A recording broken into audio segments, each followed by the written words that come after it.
Hello and welcome to the Build with Baer workshop. My name is Pat Baer. I'm here to build a model kit and to chat with y'all. Thanks so much for joining me. I hope you're having a good Thursday evening.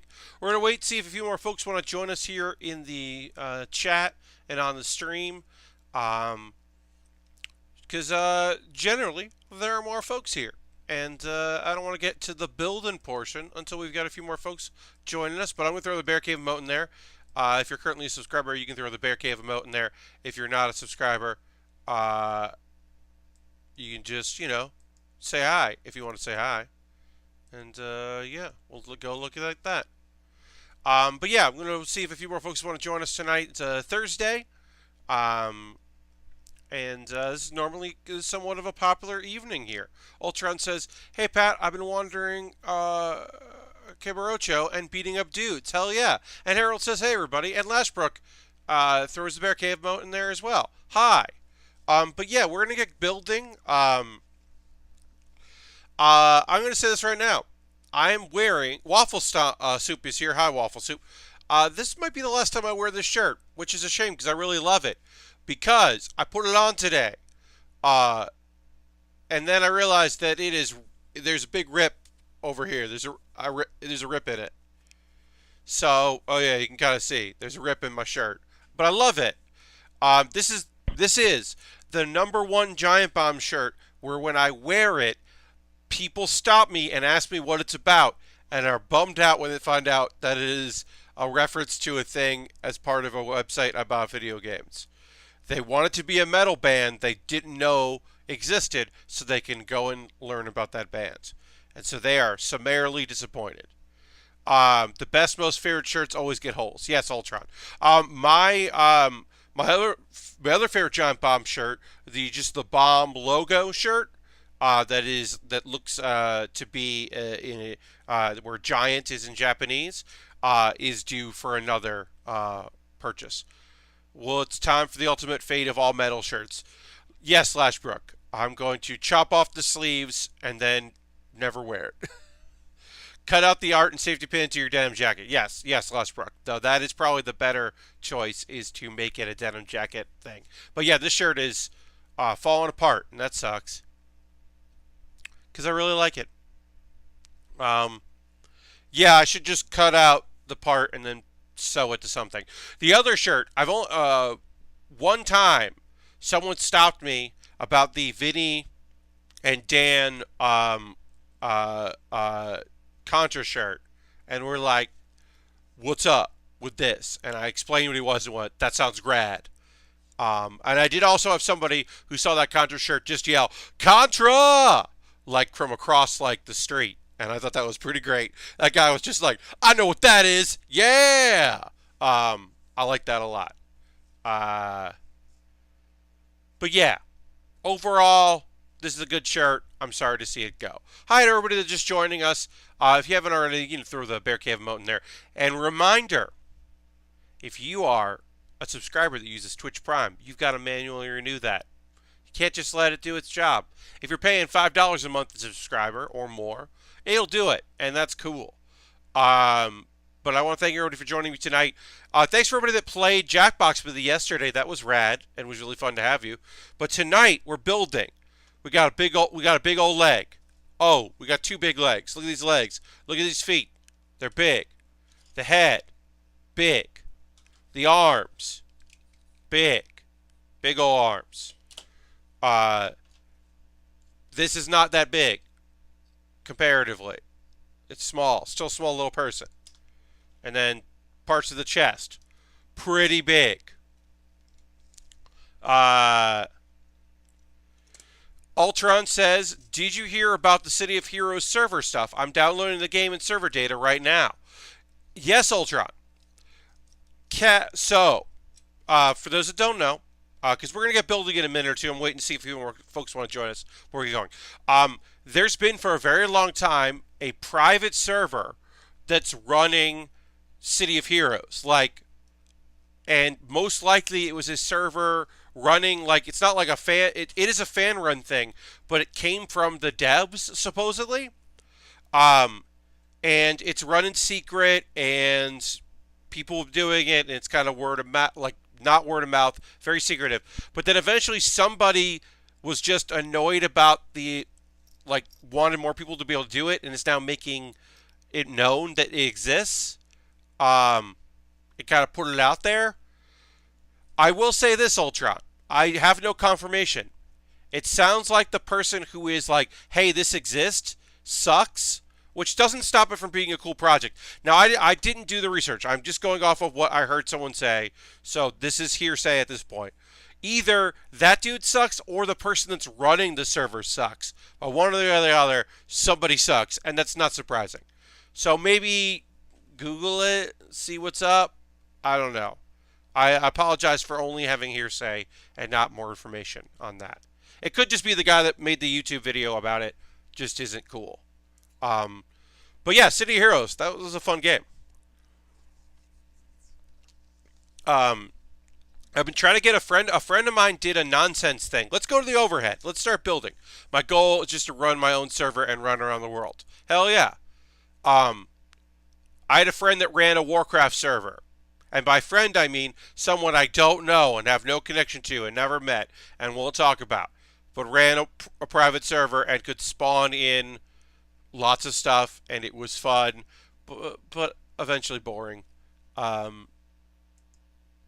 right. So we got a lot of stuff. We got to put some stuff aside because there's too much to build here. So we're going to shove that all over there. Oop, my autofocus is still on, so I got to turn that off. Configure. For some reason, autofocus and zoom does not save in my settings, and it is consistently annoying. But yeah, I think those server things are cool. Like, it's not my thing. So I have a friend, not the person that did Warcraft server. I have another friend through back in the day that I've lost contact with. And would like to figure out what's going on. But he had a very unique thing. So in City of Heroes, what he did was he role-played as, he was in a roleplay server as a robot. He was an android character.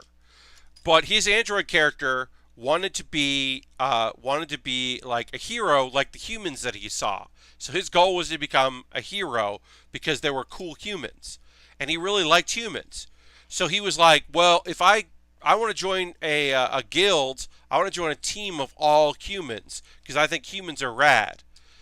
But the problem he ran into was he tried to join an all-human guild. And so they're role-playing, like trying to tell this guy, like in character, in a roleplay, like, hey, stop it. You can't join. You're a robot. And he goes, oh, yeah, I get it. But humans are great, so let me join your guild. And they'd be like, no. What are you talking about? And he like roleplayed that for a really long time. And it was one of those things where I was like, this is for you. Like, maybe a few people will ever experience this weirdness that you are crafting. But in reality, most likely, you are doing a lot of nonsense just for your own personal enjoyment. And I really respect that. I like when people are like, oh, I've got my own rules. They won't hurt anyone.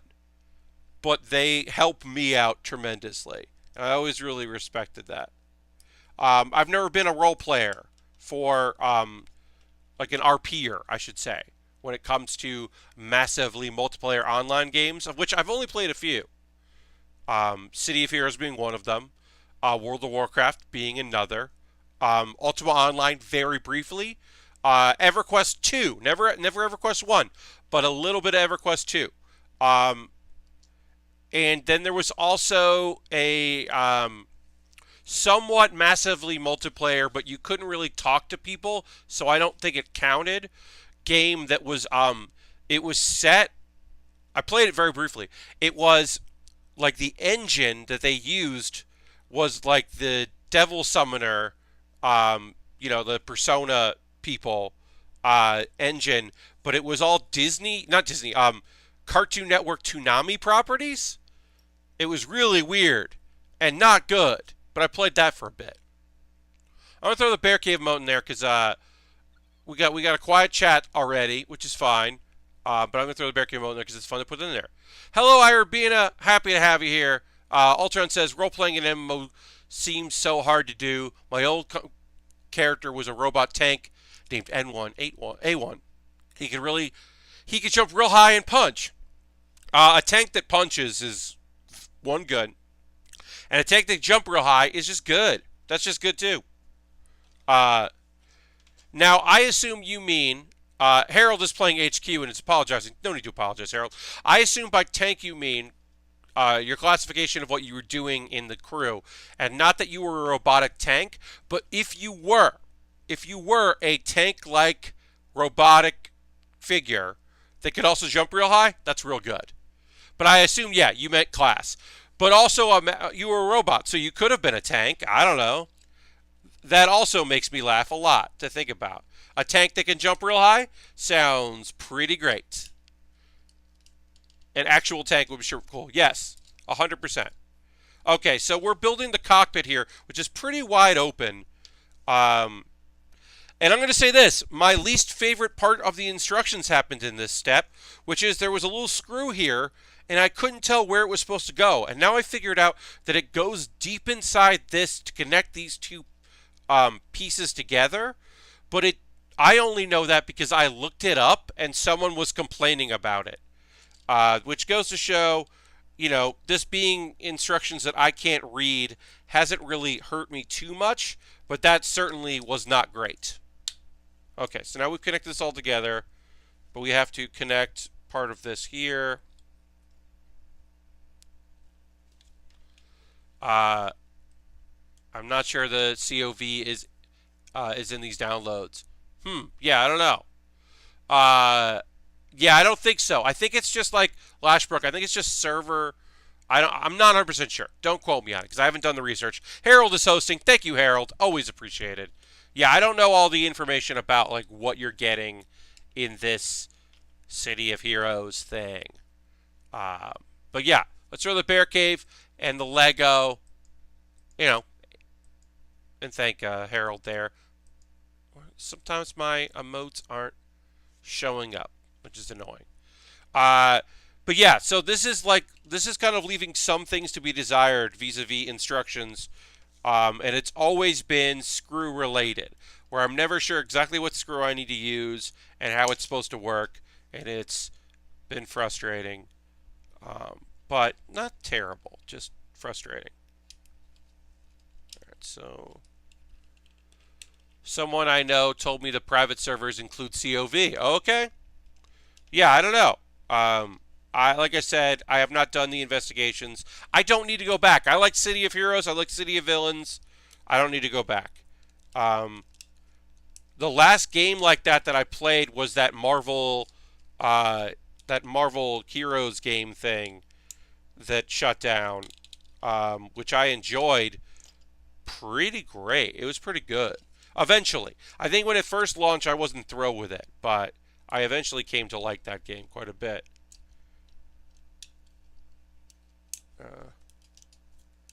Some good stuff, and they did some good work with the community. They seem to be listening to people, which I always appreciate. Okay, so we got this. We got most of the cockpit done here.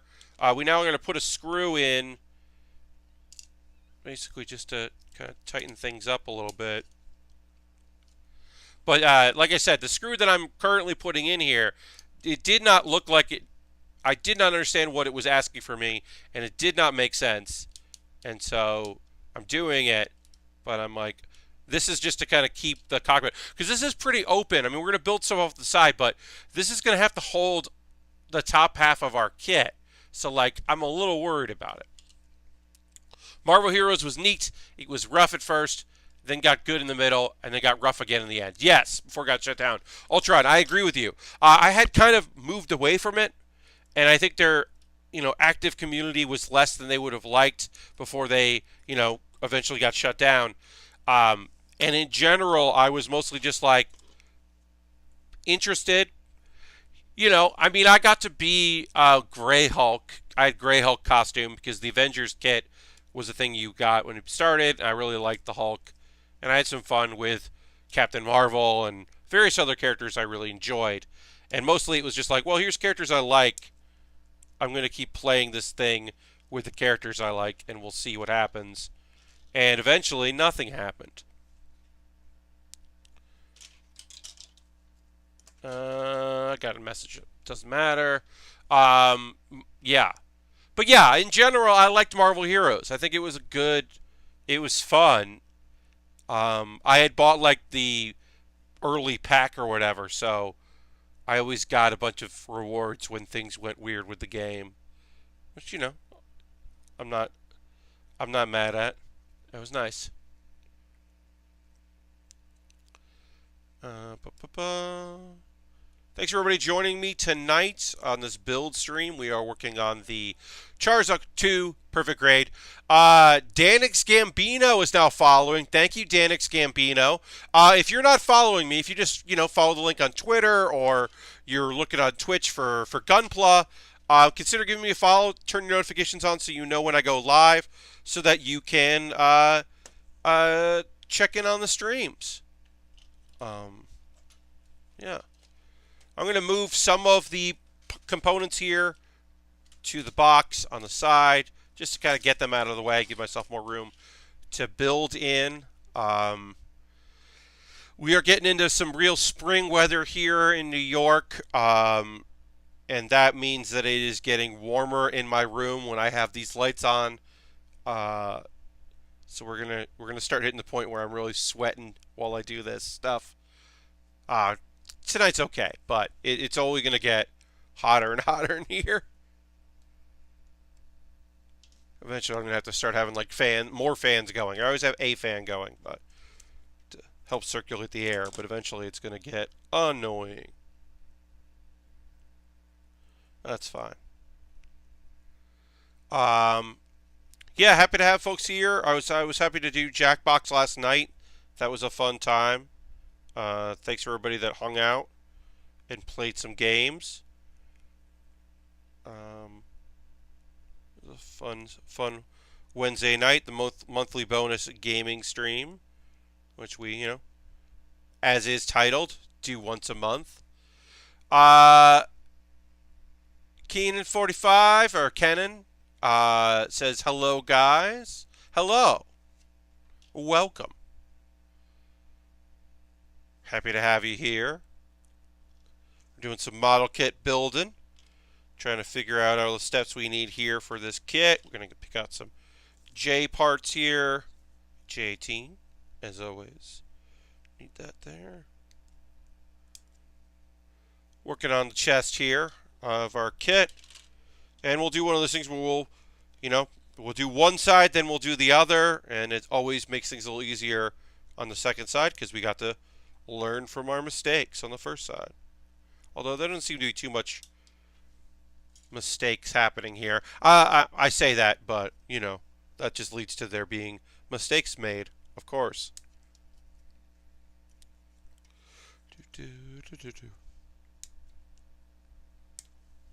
All right. So, put that there. That's going to go here. This thing is going to go there. Oops.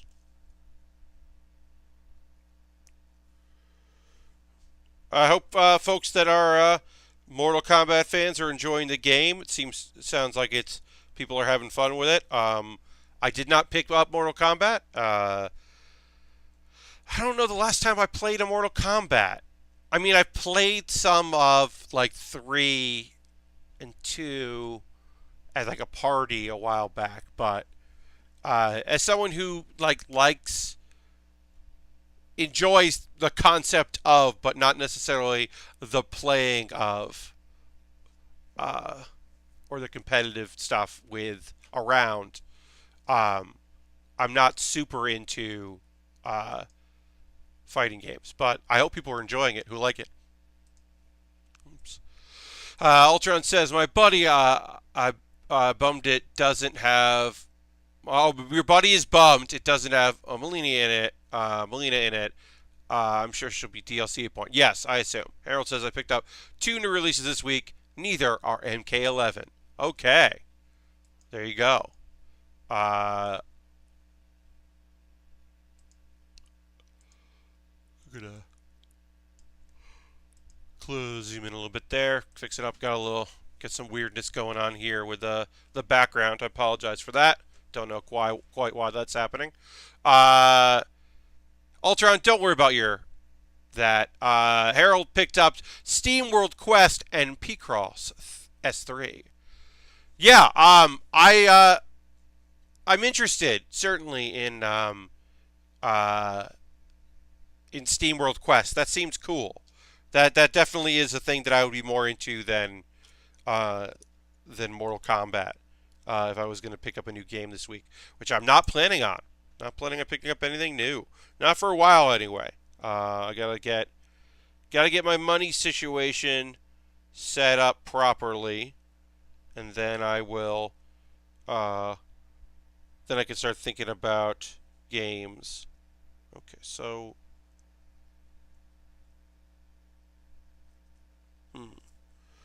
This goes into that, like that, and then that goes there.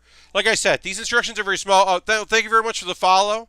Um, uh, Dude wants his rug says passed on MK1 for Borderlands Game of the Year. MK11 is looking good, but new games I get bored with. I understand that.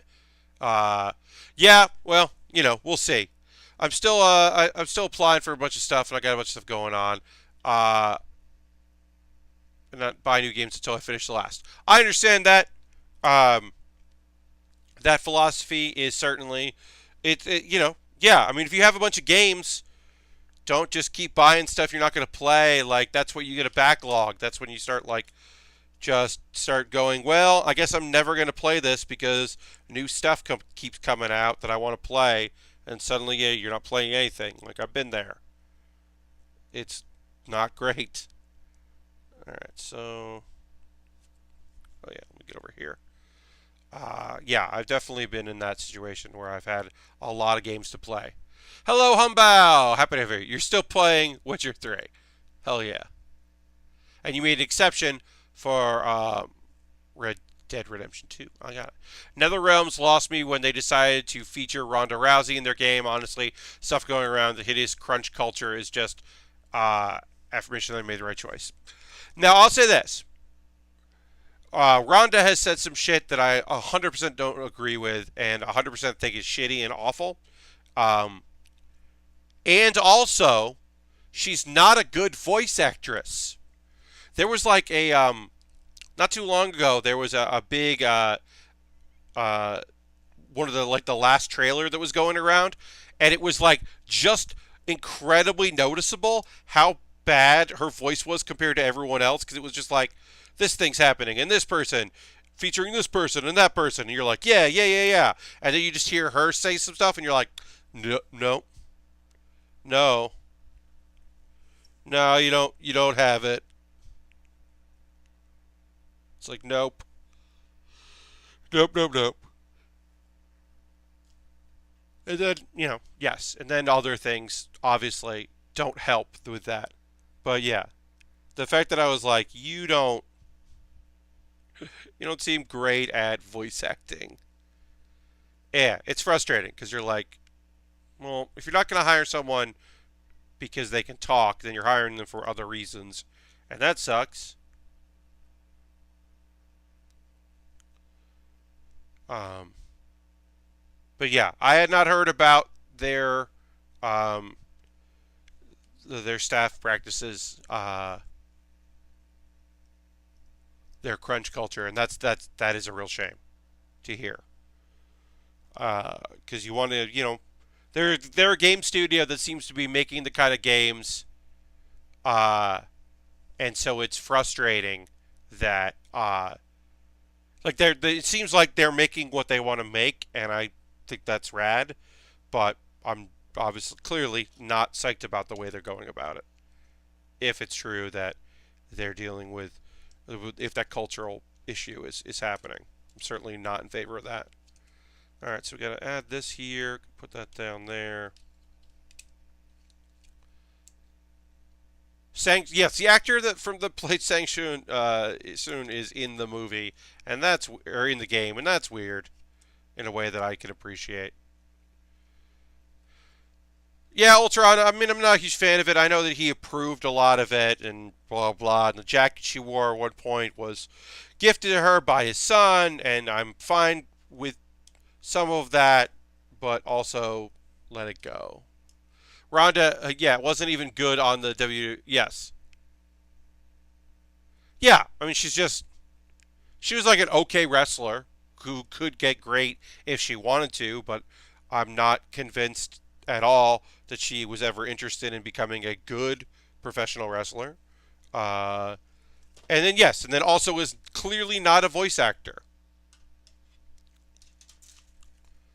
Uh, yeah, Ultron, that is a fair assessment and a bummer of an assessment, but certainly a fair one to just assume that game companies are all have terrible crunch culture um, until proven otherwise is certain.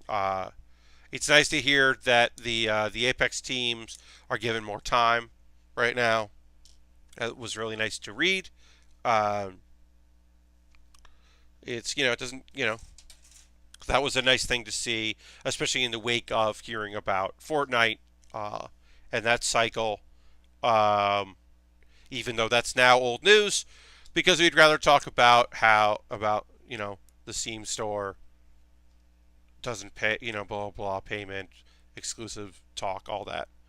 That's now the thing people want to talk about, and it makes sense. That is a thing to talk about.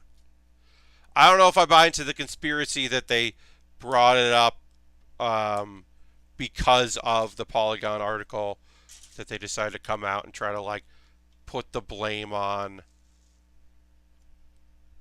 like Steam for doing what they do. I don't know.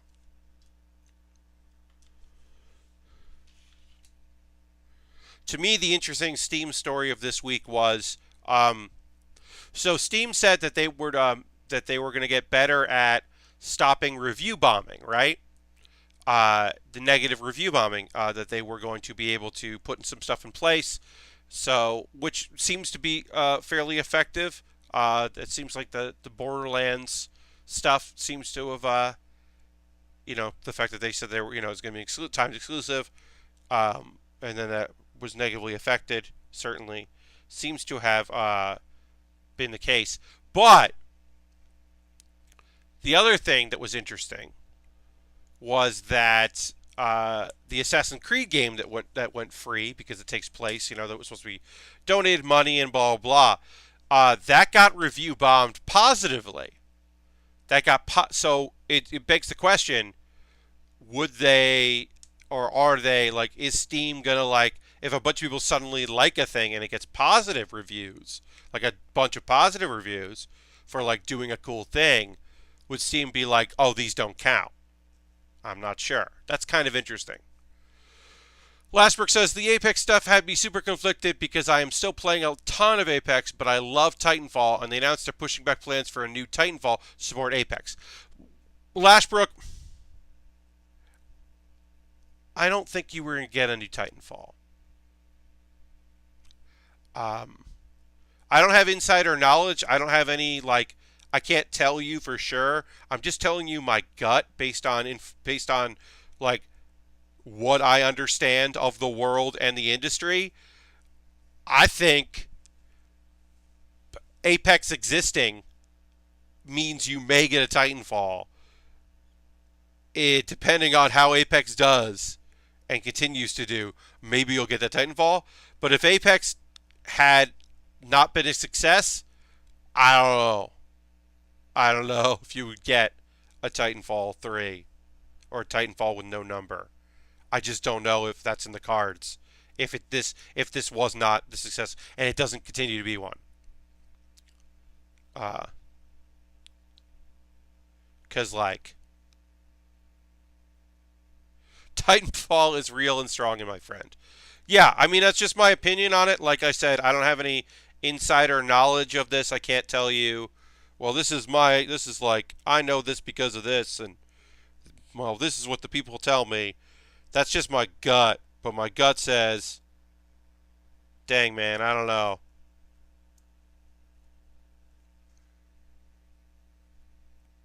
Titanfall 3 is yes. Yes. I mean, it could be real. It could come out someday. It's just didn't. It just never felt like a thing that was gonna happen. I think 2 was so cool, but I don't know. I don't know if we could get a 3.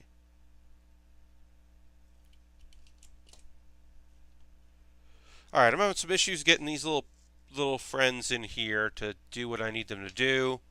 Is it because I put the wrong ones in? Oh, it's because I put the wrong ones in. That would explain why this isn't working the way I would like it to. These aren't the right pieces. Or, these are wrong. That would explain it. Once Apex runs its course, sure, I can see it happening. Yeah, Ultron, I mean, like I said, at some point, if Apex is a big enough success, at some point it will go into, like, it'll just go into, at a certain point, like, they won't need all the resources. They won't be putting out as much new content. They'll be doing updates, and they'll need, like, a support team and all that, and they'll be able to move people on to the next thing. Now, if that next thing is a Titanfall game, I can't tell you. If that's the next thing they want to make, and it ends up making sense, then sure. But, and maybe Apex will be such a success for so long that the next thing that comes along should be Titanfall that will feature characters from Apex. Because I could definitely see that happening, and them like tying the worlds together, like as a support thing. It's like, hey, we're running a poll. Which Apex characters should be in the next Titanfall? You decide, or whatever weird shit they would do.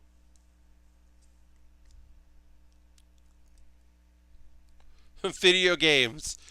Land of contrast. Yes. Indeed. Indeed. Alright, so yeah, we're working on our chest here for the perfect grade. Gotta get this thing going here. This is a piece that is pretty unique. It's really wide open, which is interesting. And we got our various things that can happen in here. A little cockpit that moves around. Lots of stuff for char. Gonna put this in there. But yeah, I'm attempting to, hit the parts I need to hit right the first time so that I am not having to disassemble anything, because I think that would be kind of rough on this kit to disassemble. I say that and then I can't put this piece on. Alright. Let's see if it's supposed to be like that.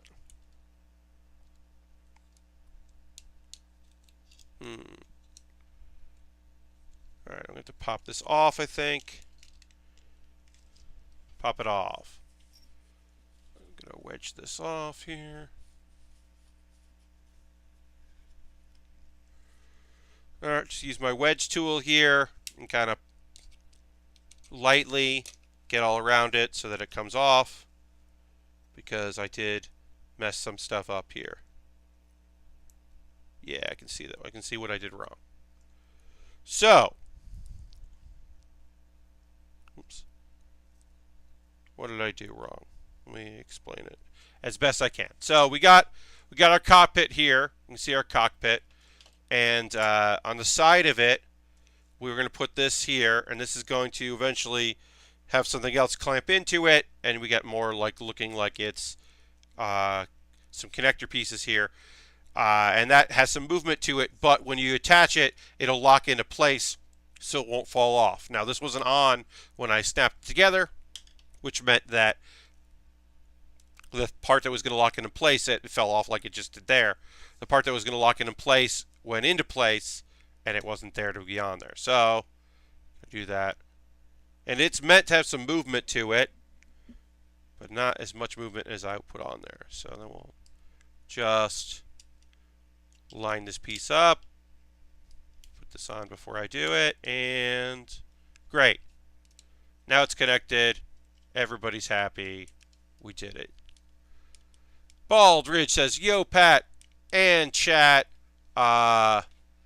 Just stop on to say hi. Loving the Luchadeer shirt. Night, y'all. Bald Ridge, thanks for stopping by. Thanks for saying hi. Finish your comic shorts. Well, that's good. Uh, I'm happy you finished that. Thanks for stopping in. Thanks for saying hello. Uh, yeah, thanks, folks, for being here tonight, of course. Um, if I'm a little less chatty than normal, I apologize for that.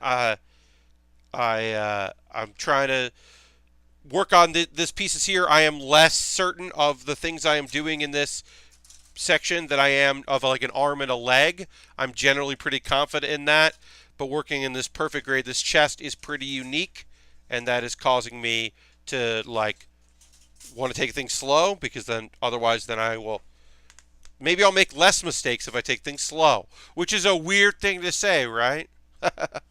No, but yeah, I'm trying to get these pieces together right, because I am always afraid of that. Do you want me to link to it? Well, I'm pretty sure that I have it set up that you can't put links in the chat. If you're not currently a subscriber, that's just a spam filter thing. But if you'd like, you can always send me a tweet. It's my username, Pat Baer on Twitter. If there's something you want to share. But yeah, I don't have. I think I'm 90% sure that I don't allow folks that are not subscribers to link in the chat. Just for spam's sake, so I don't get spam bombarded. I don't use Nightbot for much. I basically use Nightbot for making sure people can't spam, or trying to make sure that we don't get a lot of spam. And then, a little bit of a content filter, but not too much of a content filter. Of course, we don't really run into issues here that often, which is nice. But a little bit of moderation is good, I think. P12, what's this one here?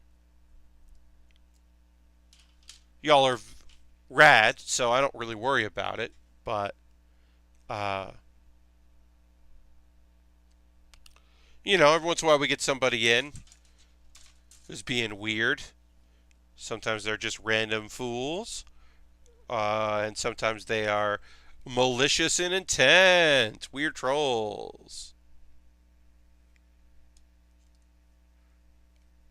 You haven't tried the perfect grade because it's expensive in Malaysia. I mean, this kit was not cheap here in the United States.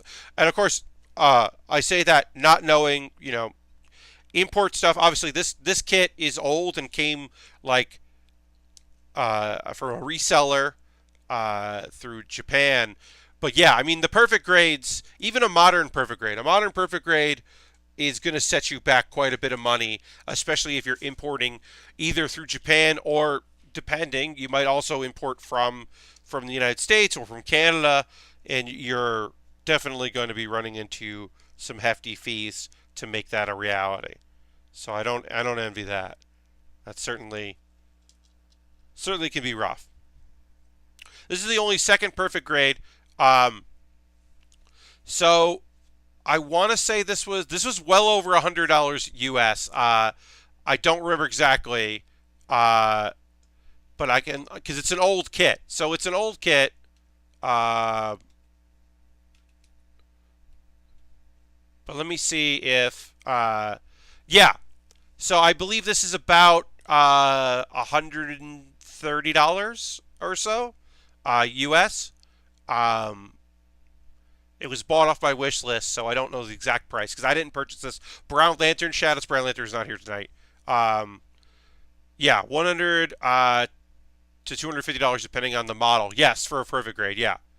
So, and this is an older kit, so he might have, depending on where you're getting it. And sometimes you can import Malaysia. It costs MYR 500. Okay. Yeah. Yeah, that's about $120 US. So, yeah. That's still it's still a lot of money. So, yeah, I totally get that. I had to look that up. That's not something I knew. I don't I know. It's I mean, it's an expensive product. that is, I'm always eternally grateful to folks that are able to use some of their own income to buy stuff off my wish list, which I'll talk about when we take our momentary break soon. Um, but yeah, the fact that folks are so generous and able to help support this nonsense by buying me kits is incredible, and I don't take that for granted. Uh, because I would not build as much as I do if I had to buy all of the kits myself. Uh, if I was exclusively buying them for the stream, uh,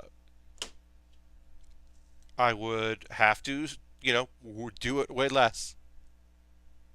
Okay, so I know that these are going to go in here, and then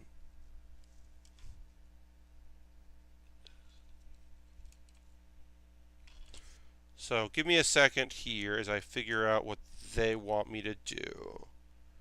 So this is going to go like this. This is going to go like this.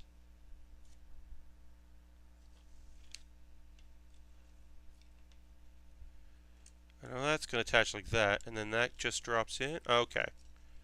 I think I figured out how this whole thing attaches, and I'm going to do it like this. I think if I bring these out, attach them there, bend this in like this, and then slide this piece down and in. I think that worked. How it works. We're building basically what attaches our arm here, so it's important that this goes on right and snaps in place. And I think that's how I want to do it. This the instructions are not great for this chess piece, so I believe that's accurate. Yeah, and then it allows for movement. Okay, I think I got it. One would hope that that is exactly how it's supposed to do it. Now we do the same thing on the other side. Nice and easy. And then keep moving. This kit overall has been really interesting. It has been frustrating in parts, but has been rewarding in others. And I'm excited. I will be excited to finish it. As much as I am enjoying building it, I also will be excited to move on. Only Chinese builders own MG, RG, and PG for their custom. Emulations only own HG and SD. Yeah. I understand. I get that. The price difference is a lot. I mean, the master grades, like, I'm sure that if you look at stuff like the full mechanics line for Iron Blood and Orphans, stuff like that, there are some fairly interestingly priced kits that might be fulfilling and interesting. But yeah, I mean, you want to look at the high grade in the 144 scale or the 100 scale is some interesting kits, and yeah, I'm sure the real grades have a price tag on them that aren't affordable. Yeah, I feel that. I understand where you're coming from. Harold won 14 cents on HQ Words. Congratulations, Harold. That's rad. All right. So this goes in here. We need the other one. Which goes like this. All right. But yeah, I mean, it's an expensive, clearly and totally, very much an expensive hobby, model kit building. That's why I always say, like, I could have picked a thing where it's like, oh, I play PUBG. You buy the game once. Maybe you buy some unlocks here and there, but, some costumes or whatever, but you get out a lot. You can get a lot out of it. And there are folks that chase every game and, cover every game and all that, and that can add up. But once I build the kit, maybe I'll do a video on it now, but it's tough. Uh, wait. You also have Beyblade trending in Malaysia, and it's 2004 all over again. Beyblade is back. That's that's very interesting, and I'm very much okay. Well, great.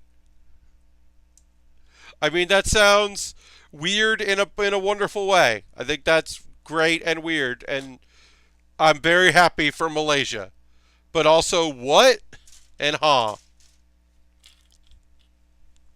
That's so strange. It's cool, but strange. To be like,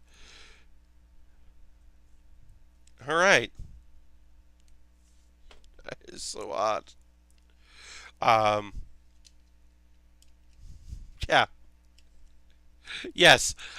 Arabina says Malaysia getting back into Beyblade is wild. Yeah, because there's also the thing you said, like it's 2004 all over again, which I know that culturally, sometimes countries and the U.S. is guilty of this as well. We didn't know about a thing, and then suddenly we find out about a thing as a country, and then we're like, oh, we're into this now. And then the country where it originated or where it became popular is like, wait, what? What are you talking about? But the fact that you're saying that it's like back, because that also like totally could be a thing, and it's happened in other places where suddenly a thing just becomes popular, and people are like, huh? Why is this a popular trend? Uh, like obviously Hawaii as a is a state in the United States, right? It's part of America, but culturally can be very different than the rest of the continental US. So when Pogs became popular over here, I know that people in Hawaii were like, Pogs? You're into Pogs now? Okay. And we were like, yes, we're into Pogs because it had been done for a very long time over there. But in the continental US, people were just like, yeah, man, Pogs. Do you know what's funny? We're fighting in a giant metal cooking bowl as an arena. You do what you got to, right? You make do with what you've got. Uh, that's if that's how y'all are getting the job done, that's how you're all getting the job done. It is a funny thing to visualize. People being like, hey, who took my metal bowl? I need to make food. Where'd the bowl go? Like, sorry, Mom, we're playing there's a big Beyblade tournament happening, so we all need our big bowls. That's funny. But yeah, you make do with what you gotta do. You do what needs to be done. You gotta have fun with it, right? You adapt, you figure it out, you go for it.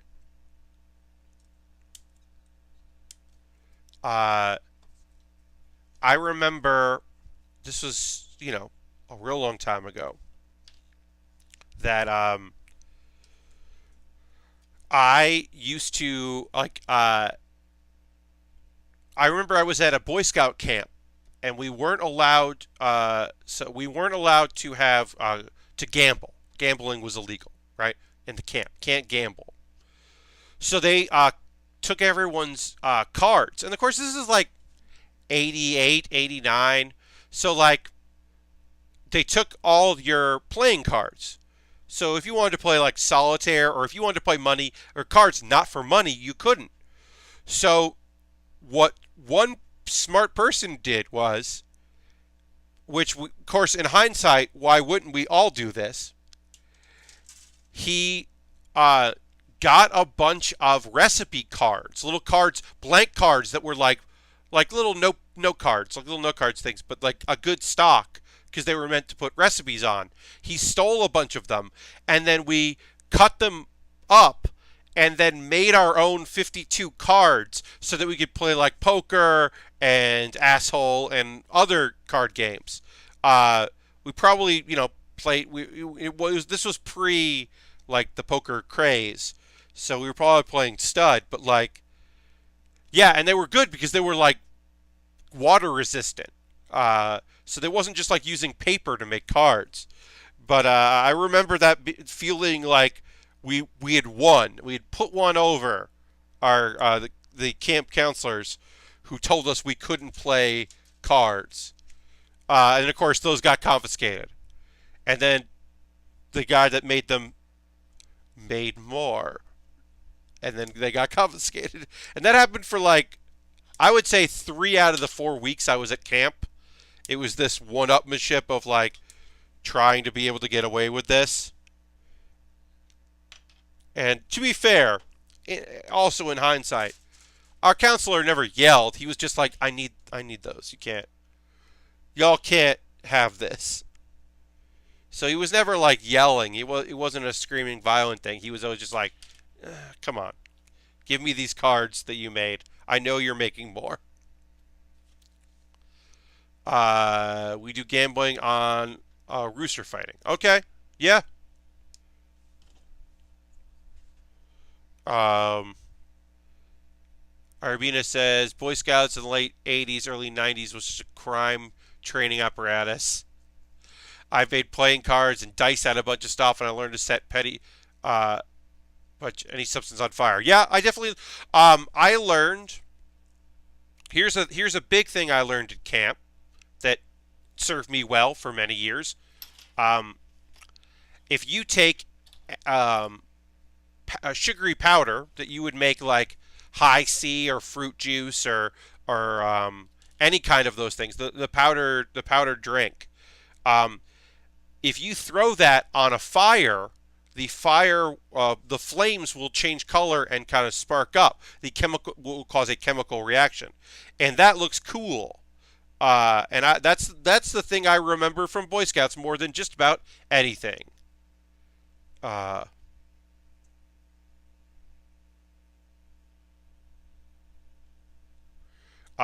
more than just about anything, I found myself like remembering from my years in Boy Scouts was just that like, oh cool.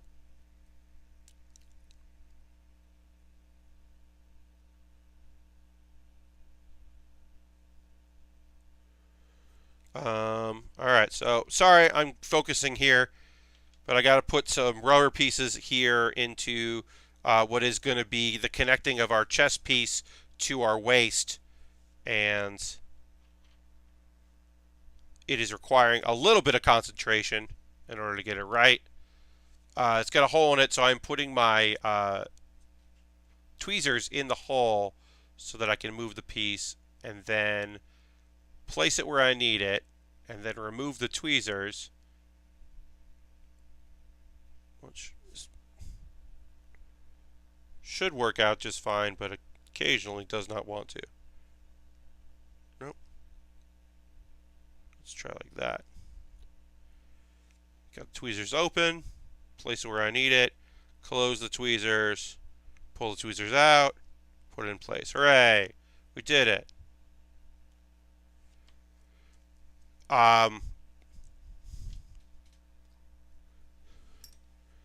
Okay, so now we can assemble the pieces we need. We need 2 more things here. We need 30. Great.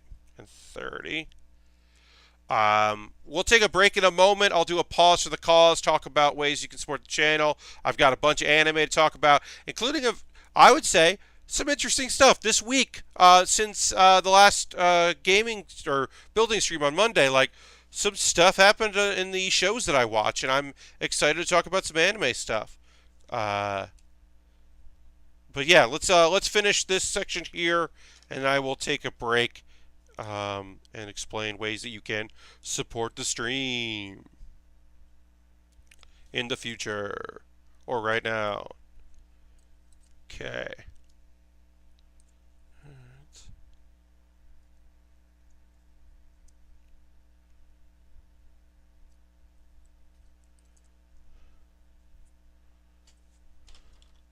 Alright, so this goes in like this. And then we do the same thing on the other side. Trying to make sure that I'm doing this right. So that, because I feel like this will not be easy to undo if I fuck this up. A lot of rubber for this. but it all makes sense. As I said, this is a 1999 kit. They learned a lot from kits of this era, it feels like.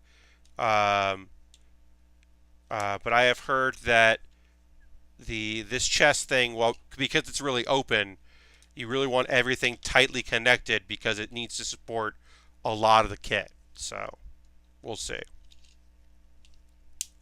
We'll see if I can do that. And then I do need to put a screw in here.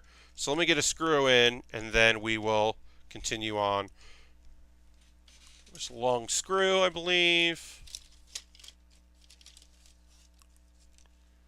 And then I will screw this in, and then I will talk about ways that you can continue to support the stream.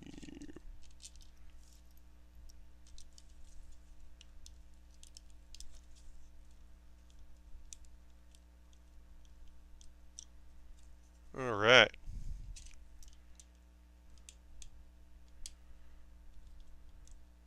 Okay.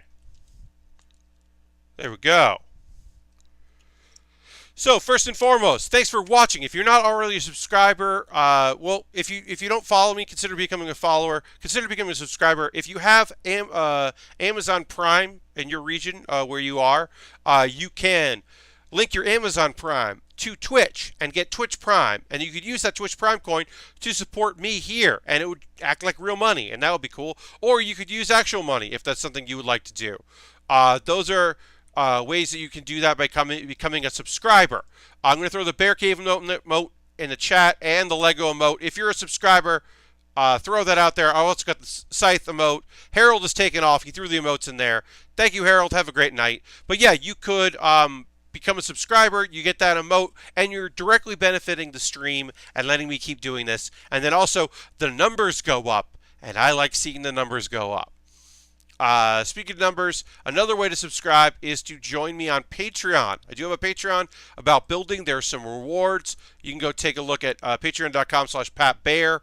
$1, $5, $10, different tiers, different rewards. Money I get from that and through Twitch here all goes to me buying model kits and equipment, updating, keeping my equipment going, and all of that. So that really helps, and I appreciate it very much. I have an Amazon wish list. Brown Lantern asked me to put this kit on my Amazon wish list and then bought it for me, which is incredible of him. I have other things on the wish list, which are all cool. And, you know, the prices range from, I think there's like a $19 US kit that I wouldn't mind buying, all the way up to kits that cost hundreds of dollars that I'm never expecting anyone to purchase. But if you buy something off my wish list, I will build it ahead of the other kits that I have in my collection, things I'm waiting to build. Because I have a few things that I would like to build in the future, and you could, you know, buy something and then I got to build that sooner. Have to. Would enjoy it. It's a way to support the channel in case you're looking to do it once in a while, and will be very much appreciated. I also have a Ko-fi. That's coffee.com, which is just for one-time donations. Again, if that's something you like to do, you're more than welcome. And then I have a Discord. Feel free to join that Discord. I post stuff in there. I check it every day. People promote their own work. It's cool and fun. And the last thing I will say is background to characters, my weekly show. The sound was bad on this week's. Next week's the sound will be better because I recorded next week's today and put better sound in it. So I can tell you that the next one I do, the sound will be better than this one. I'm going to drink a little water and then we'll get building because hey, here's your excuse to take a sip of water or have a beverage of any kind you'd like.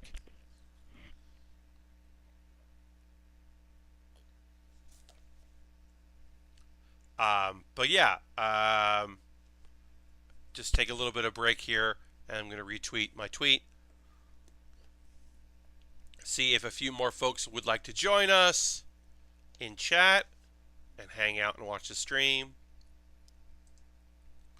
Because it's nice having folks here. Y'all are great. Thank you so much for hanging out. Always appreciate it. having it so that I have time to do these building streams and having a cool audience of folks chatting and watching is always appreciated, and thank you so much for that. Um, I try to make sure that I'm not that I never forget that there are a lot of people out there that do things like I do, and they don't have an audience, or their audience doesn't chat, or their audience is weird and rude and not nice. But y'all are great, so I'm very lucky, and I am aware of how lucky I am. I try to make sure to remind myself of that. All right, so we've got our chest piece, a lot of it done. We're doing some outside armor here. We're actually going to use our maroon red color here. You can see there is a difference between the two reds, so we will be attaching that now. And I'm just looking at how that connects before I do it. This goes like, oh, so it goes like this. Okay. And then what we need to do is we are separating here. So we're actually going to have these pop in, so you can see that. So it has to go like this, basically. So it's like that. And then that will snap on here. And then hopefully it will stay in place. Because it will be under some pressure. I bet there are some people seeing a certain movie tonight. Ultron, would not surprise me that folks that like this channel might be out and about watching a movie. I feel like that is everyone's thought for everything happening this weekend is, I'm pretty sure, where people are at. Like, even Saturday night. I feel like Saturday night, like, Thursday's my busier night. And usually around this time, we've got about double the amount of people watching. But I understand. Folks are out doing stuff. But I feel like Saturday's going to be might be pretty light, which is fine. I'm okay with that. Yes, of course, they're all at Hellboy. Yes, they're all watching Hellboy. It's the #1 movie in the country. All right, so now we're putting on our side armor here. We've got even more side armor to do. We're finally getting to D. This is the first time we're cutting pieces out of D, which is our maroon color here. So we got to get that going. All right, so I said that I would talk about some anime because a lot of anime came out. So let me find D7 and D8, and then I will start talking about some anime while I clip this together. Okay, so I'm going to talk about, let's get one thing, we'll get an easy one out of the way. Rising of the Shield Hero. Interesting new character, left on a cliffhanger, kind of interested in where it goes. I still can't recommend the show. I liked this episode. This episode was interesting. The Rising of the Shield Hero, we introduced basically the actual queen of the Philoas, the bird people, that some of whom could become human form or look like a human. We have Philo who does that and could be a candidate to be the next queen. And apparently, she used to hang out with one of the heroes back in the day. And so that's kind of interesting. And it was a pretty interesting episode. There's some action. It was fine. That was whatever that is. Other show that I want to talk about, Black Clover. Very good episode. Look, I get y'all aren't watching Black Clover. I don't know anyone that watches it besides me. It's a good one of those. The main character, he's got annoying. He yells all the time. He's annoying. He's very stupid, but he's a nice guy. And I understand that people are like not into that shit. But the minor characters are all fantastic, and the thing is that the Black Bulls are misfits. They are 100% completely like nonsense misfits. Like they're magic knights, but they're all weird, and some of them don't have good control of their powers, and they're like some of them are nobles, and some of them are foreigners, which is like a really big taboo in that country, and like it's it's a lot. There's a lot of classism in the show, but they basically become a family. So much so that there's this incredible moment where a character is going to be attacked. It's a tournament, but the tournament is over, and someone is attacking a member of the Bulls with like malicious intent, and you see all of the characters like spring into action, and like the ones that are like quick to be violent and quick to like jump into action, like you expect that, right? You expect the some of the characters. Um, it's a lot, but also the characters that are jokey are also not jokey in that moment. You see, like Charmy is one of my favorite characters. She is like a joke nonsense little character. She's often portrayed as being chibi, but she's not. She loves food and snacks, and she's ready to fight the guy who's obsessed with his little sister, who is actually the character that sucks about the show, the character that sucks the most about the show. He's ready to fight all of them. Gordon, who's a guy that looks like Marilyn Manson, and he whispers, and he's actually like, uh, he just kind of mumbles, "I'm so excited about the friendships we're gonna have. He's my best friend," and you can't like the joke is you can't understand him, and he looks scary, he looks goth and scary, so people are like, "No thanks."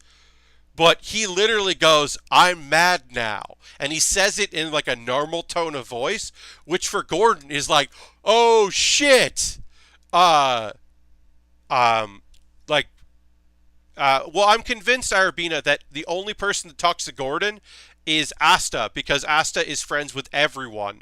Uh because he's just a dummy. He's just a nice dummy. That he's just psyched about people and what they're into and what they do. That he is like the only character in the show that actually like knows that Gordon's talking and like acknowledges that Gordon is saying things, because no one else will, because they're not paying attention. But Gordon does rule. Gordon is one of my favorite of the. There's all the minor characters are great, and Gordon is one of the ones that is really great. All right, so I put this on wrong. Looks like. All right, so it looks like I connected both of these wrong. So now I'm gonna fix my mistakes. See, I did make a mistake. But yeah, it's a really cool episode. I think that like Luck, I don't really care about. He's probably because Arabina, you watch it, so you're starting to watch it. I think Luck, of all the Black Bulls, I care the least about. Well, Gaunch I dislike in general, but Luck I think I care the least about, and I know his backstory, but it's just like okay, like I don't know. I'm like, not really into it, but it's a good show and I enjoy it.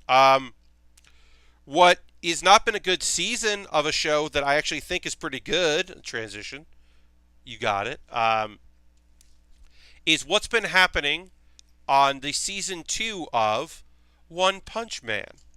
One Punch Man season 2 started off in a way that I was like meh about, and I'm still overly meh, but episode 3 was really good, and it seems like they saved a lot of their budget for this episode, because the fights looked really good.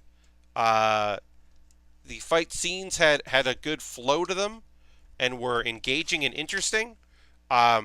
Overall, I still think the animation quality is poor, and I'm not happy with it. But this episode was clearly the best of the best so far.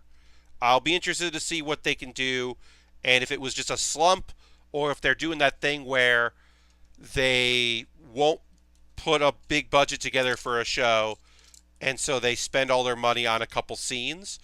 But compared to Mob Psycho season 2, which clearly they spent a lot of money on every episode, it's a big contrast, and it's a bummer. In general, One Punch Man season 2 is a bummer, which is a shame because I love that arc. I am definitely considering rereading the manga because I have read most of season 2, and I'm considering going back and rereading it and then finishing it off. Which a bunch of people I know, that is what they're doing because they're disliking this season so far. Okay, so One Punch Man season 2, Black Clover, Rise of the Shield Hero, Wise Man's Grandchild. So I talked about this a little bit last week or earlier this week, I think. It's now, originally it was just on Hulu, and so that's where I was watching it, but now it's on Crunchyroll and they've caught up. So it's up to episode 3, which just came out. It's a Wednesday show, so I can now talk about it on Thursdays. So Wise Man's Grandchild, in many ways, is your typical isekai, in that it is about a overpowered youth who traveled from another world and has all these abilities, but is generally pretty nice. One thing that immediately sets it apart is that our main character has a love interest immediately, and not several love interests, and he is unaware of that. He is very much crushing on a girl. He is aware that she is crushing on him. Everyone else knows it's happening and jokes about it, and it's like a thing, which is interesting and not necessarily typical of the genre. So that's already interesting. Even though there are a bunch of female characters that get introduced in this episode, it's pretty clear that it's not going to be a harem show immediately.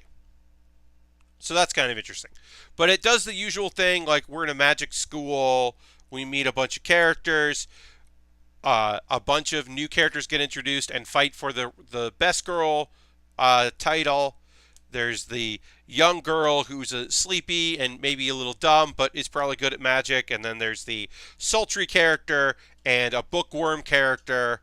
And then one of the minor characters we met in episode 2 turns out that he wants to join the like bodybuilding group because the idea is that like with a strong body you can have strong magic. And I was like, that is fun. I like that. That is a fun choice. So there's some stuff happening, and I'm like pretty interested in it, but it's still pretty typical. And we get introduced to the fact that the immediate guy who does not like the main character, who we know is going to be evil, turns out he's being manipulated, because of course he is. And they start talking about how there's a guy who is probably bad news because he is blind, but doesn't act like it, because he can see everything. So he's probably using magic, which is weird, and people are like, that seems weird. That doesn't seem like a thing most people do. So that's kind of interesting. But we basically realize, okay, here's our big bad. We saw him in the opening credits. This is going to be the big bad of the show. Great.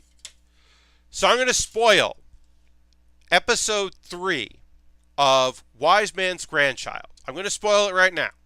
I said no Marvel spoilers, and we're not going to do any Marvel spoilers, but we are about to talk about a thing that happened in episode 3, because I think it's interesting, and I think it's worth talking about. So, there are 2 types of isekai. Rise of the Shield Hero is, and ReZero fit in the category of came from another world, things are fucked. And then I thought Wise Man's Grandchild was going to be like that time I got reincarnated as slime and most other isekai. I came from another world and I'm awesome and everything is going to go great. Or like in another world with my smartphone is a prime example of that, where nothing bad happens and everything is fucking solved and every episode is a fucking cakewalk for our main character. Like, I thought it was going to be that, because the first episode he's just so good with magic. The second episode he's even better with magic, and he's like incredible and can fight and all this stuff, and he beats up some thugs so a girl falls in love with him and all this shit. But episode 3, this most recent one, The guy that was annoying. That was probably just going to be an annoying character that was always going to get one up by our main character. Well, the main actual villain turns him into a demon, or fills him with demonic power, or does something. We don't know exactly what, but makes him full of murderous intent and evil. And he attacks our hero. And our hero cuts his fucking head off. Our 15-year-old with the soul of a 30-something that was transferred in and, has some memories of being a 30-something and then grew up to the age of 15. Our 15-year-old main character in our isekai fucking sliced another teenager's head off. Because he was like, well, we can't let a demon loose. And my good magic isn't stopping him. So I have to cut his head off. And that shit was unexpected. I did not expect for that shit to happen in this show. So, this apparently is some sort of blend of shit is fucked and I'm great at everything. No Ultron. And in fact, there's a moment where he's like, I should be able to stop him. If he hasn't turned fully into a demonoid, I should be able to bring him back. There's thoughts like that. And he's also, which I appreciate, he's not like, everyone's like, oh, he beat a demonoid. He's like, shit, I murdered someone. I wish I hadn't murdered someone. And so I'm interested in episode 3 and like, what the fuck comes of that? Or episode 4, I should say. Oh, the piece fell on my arm. Hooray! Because like, does he have to do something? Is there going to be fallout from it? The guy he murdered was turning into a demon. Luckily, the crown prince of the country witnessed it, so he's got a very good backup as far as like, yeah, there was nothing I could do. He had murderous intent and was definitely trying to kill us. So, because like a show like, there was murder in, Irregular at Magic School, which is an isekai where the guy is just like, it's not an isekai. Irregular at Magic School is like a weird case where it's an isekai, but there's no traveling of worlds. It's just a show about an overpowered main character. It's in all ways an isekai, except that he was just there. It's a different kind of hero fantasy show. But in that one, there was murder, but it took place like nameless thugs, and it was way late in the series, and you had built to that. So at that point, you were like, well, yeah, this character is definitely going to protect his sister.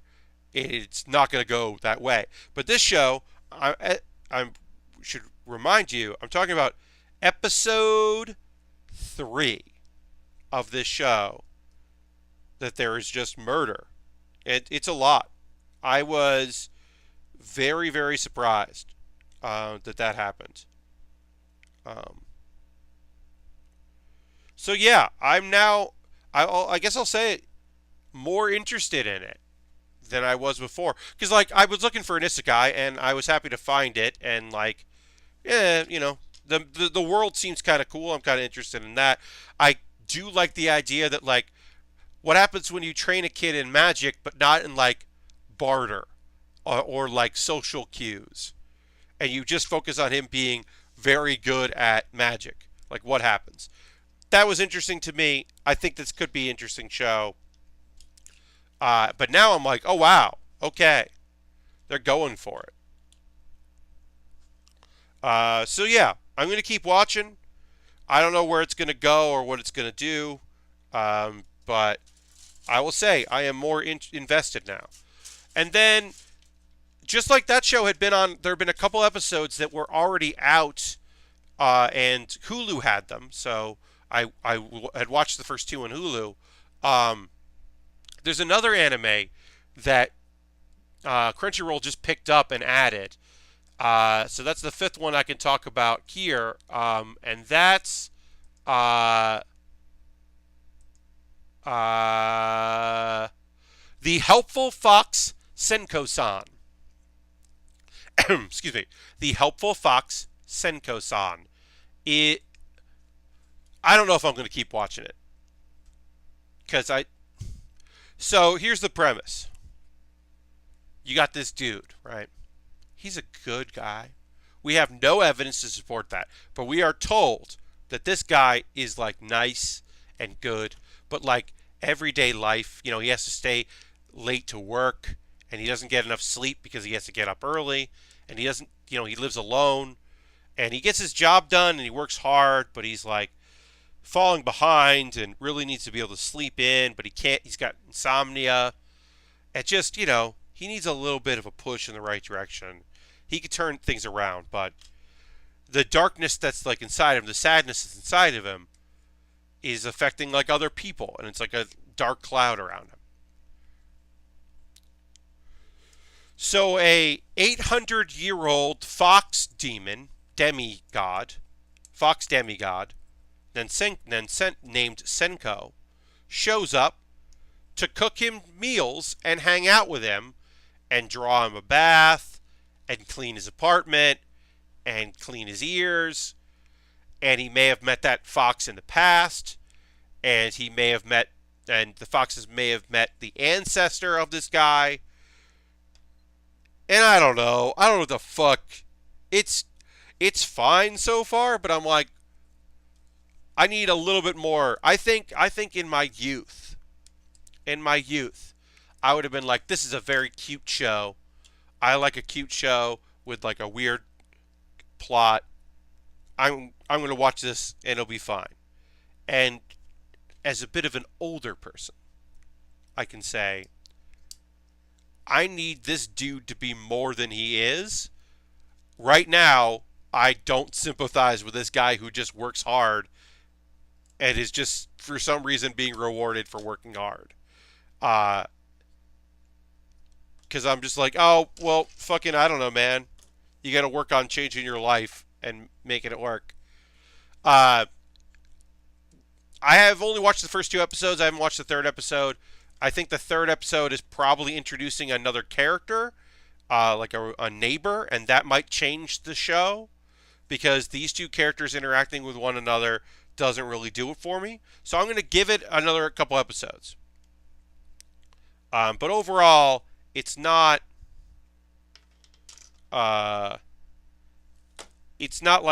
kind of drawing me. I think the premise is interesting, but it's weird.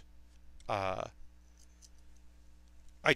know, and I do like a lighthearted show. I like a show with mysticism. These are all things that I'm interested in and could get into, but also like, I need my main characters to be more than just like, you can't just be like, he's a good guy. Like, that isn't enough for me. Like, I need him to be more than just a good guy at this point. And maybe he won't ever be more than that. But like, I feel like I need it. We'll see. But that's the Helpful Fox Senko-san. And, you know, there's weird jokes that are weird, but at this point you just kind of have to accept that they're weird. Where like, trying to remember if what was weird about it. Oh, like, you know, he's like worried because a young girl is in his room and he doesn't know who she is, and it's like, hey, that's a fox that floats around. That should be the thing you're worried about, not the fact that what will the neighbors say? They'll misunderstand something. It's like, nah, dude, don't worry about that shit. Worry about the fact that there's a fox, that demigods are real and hanging out and making you food. I will say my favorite thing about the show is that he's like, definitely didn't have these ingredients in my fridge, and she's like, oh, don't worry about it. I just took it from the offerings. And he's like, I don't know if that's okay. I mean, maybe it's okay, but I like the idea that she's like, well, let me go over to the shrine and see what food people left for me to make for my dude. I kind of think that's funny. But yeah, I don't know. I don't know if I'm going to keep up with it. There's so many shows right now, and I'm trying to watch them all. So I don't know if that's going to be one that I keep up with. We'll see. I'll probably watch the third episode at some point. Although, there's a bunch of shit on Friday and Saturday that comes out, so I'm trying to keep up on all that.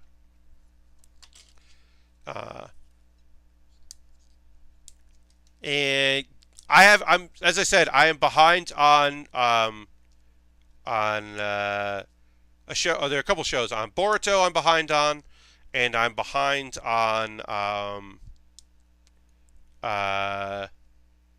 what do you call it? Fairy Tale.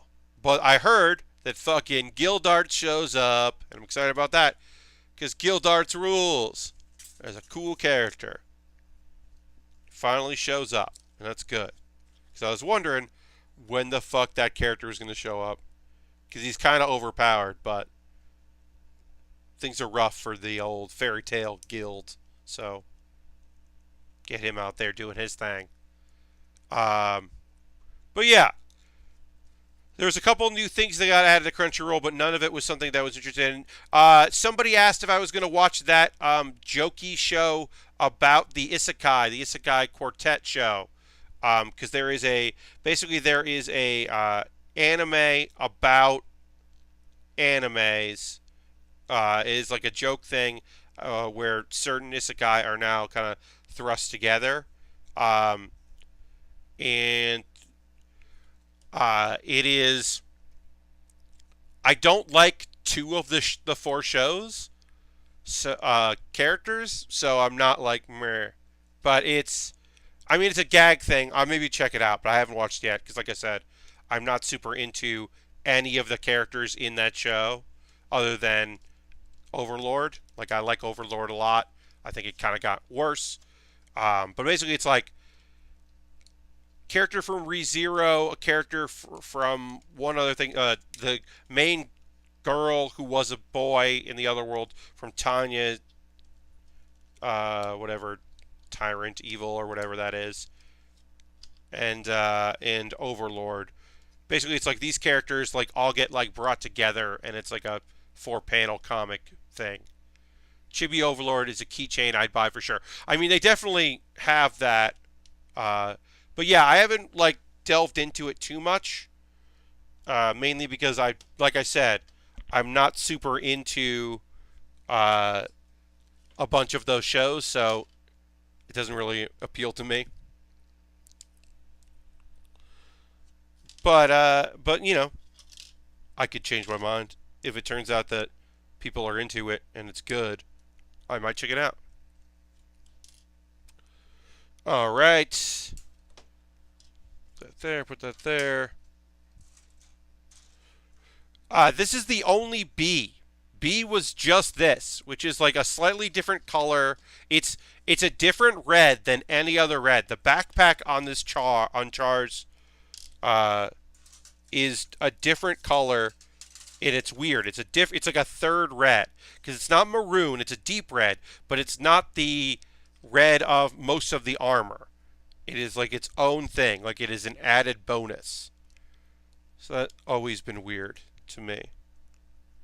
All right, we're done with another sheet. We're finishing off some sheets. I can throw that aside. So this is going to go like this.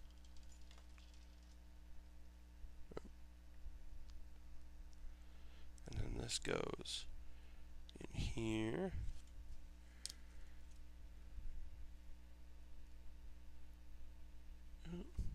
All right, great. But yeah, that's the anime I've been watching. If there's something you want to chat about tonight, feel free to let me know. We've got another half an hour of building here, and I'll chat about whatevs. So if there's a topic of something you want to talk about tonight, you want to hear about, let me know, and I will do my best to chat about it. And then where does this go? Okay, so this goes in here. So I think I'm actually going to take this in here. Okay. And then this goes like this.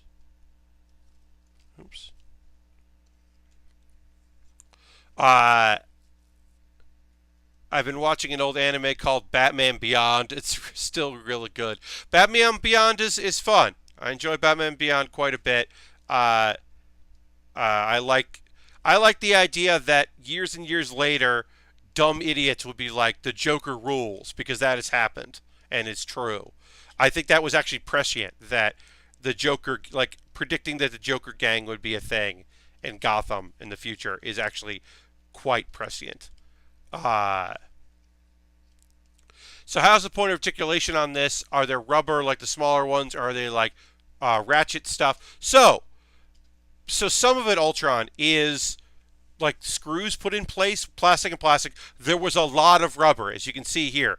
There was quite a bit of rubber for some connections, and then there's a lot of stuff that's like slotted into other rubber. Is basically what we're dealing with here. Like lots of rubber on the connector pieces. Part of that is because it's 1999, and this is what you did. There's a lot of layers snapping. I mean, obviously the cockpit is really open, which is weird, but a lot of parts of it aren't. But it does have a lot of things where it's like they really want you to be able to see what's going on. Like they want you to take this off because it's not really attached anywhere. It's very loose, which is weird. Or like the leg. The leg opens up like here. It's not like Iron Blood Orphans. Like I said, this is a 1999 kit. So this is a 20-year-old kit. It's like the third ever perfect grade, although perfect grades are very similar to this in general. But yeah, this thing is meant to like be able to. You want to be able to move. They want you to show the inner workings off because I think they're very proud of it. Right at this stage, it's like the third perfect grade or the second perfect grade. It's kind of a cheat because the Zaku 2 was a perfect grade right before this, and there's some differences, obviously, but not a lot of differences. So, like, it feels a little bit of a cheat to be like, and then Char's version, buy that too. But yeah, it's meant to, like, open up and let you take a look at stuff. Like, that's a big thing. A lot of these pieces move around and pop open and let you, like, see what's going on, which I can appreciate.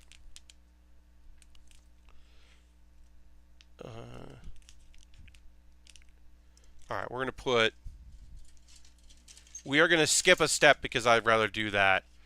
Yeah, so it's not like Iron Blood Orphans where you're building a whole skeleton and building around it. The Full Mechanics line, which they eventually came to call that, is really interesting, but is somewhat unique on its own.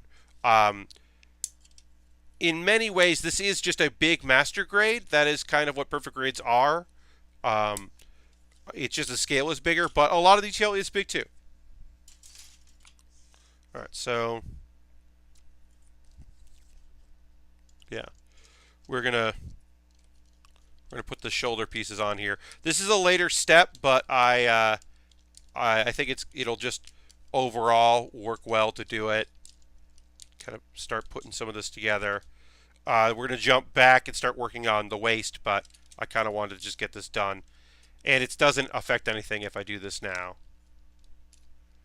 But I'd like to be able to put these pieces on so that I can put the head on and the neck, which just goes on. It just kind of snaps down. Oops, and then the head falls out, and that's fine.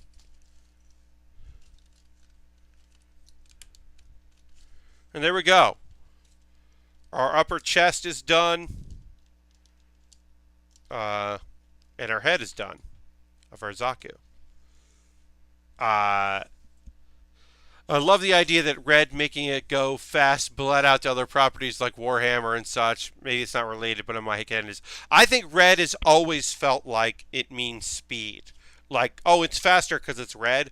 I feel like that is a universal thing that is like not unique to like Gunpla. That is a thing that like people just like universally just decided they agreed upon. All right, so we got to bring our springs out. I have not opened, this is the only thing I have not opened on stream because it had the wires that we were going to use if we wanted to wire LED, which we did not want to do. And it has the springs which we need because part of the waist has some springs to it. And I don't know why, and I don't know if they explain why, but it's true. So we'll fucking take a spring out and do some stuff with springs. Just fucking weird as shit to say. We are but yeah. This is a fun kit. I mean, I do enjoy working on a perfect grade. Obviously, the screws were and still are frustrating. I think we're done with screws, and that would be rad if that's true. I think I'm done having to put screws in shit because it's just they don't go out of their way to explain what you need, and it just makes it hard. If I read Japanese, it would not be a problem. As I do not read Japanese, it is indeed a problem. All right, so that goes on there. We need J and S here. Here's S. 5. And J2. So, I am about to do something I have not done before. I have almost never used springs. I've done it like 2 other times. One was in a perfect grade, one was in a non-grade. So in this instance, I'm going to be incredibly take my time with it and be slow with it because my fear is that I will cause this spring to shoot out and go far away, and I do not want to do that because then I have to find the piece I need.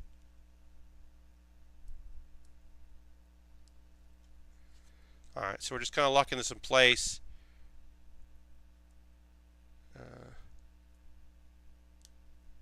And basically, so this piece here there's a spring inside now, and it just bounces. And it doesn't look like it can be removed, which is great. It just gives it some resistance, I guess, and movement. It's a piston. I don't know why I just did that, but I did. It's a part of this kit.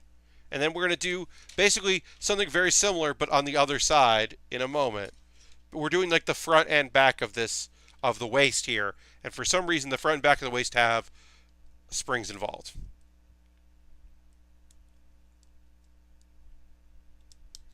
Very strange. It looks cool, that's why. Yeah, Ultron, well, sometimes things look cool and not be terrifyingly weird.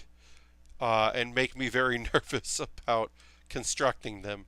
Luckily, it looks pretty foolproof here. I'm just being very careful because I certainly don't want to order replacement parts